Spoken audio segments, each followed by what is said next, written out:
Farther versus further. Oftentimes, people use farther and further interchangeably to talk about greater distances. However, there is a slight difference between the two. Let's break it down.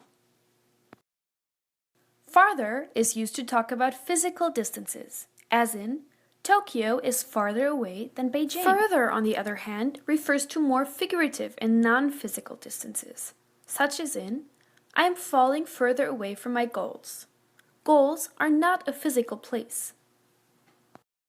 It's also worth mentioning that this difference is predominantly used in the UK, Australia, Canada, and elsewhere in the Commonwealth. Also note that further is used as an adjective or adverb as a synonym for additional or additionally. Do you have any further questions? Do you have any additional questions? Next time you're not sure which one to use, ask yourself, is it a physical or non-physical distance that you're talking about? That's it for today. See you next time.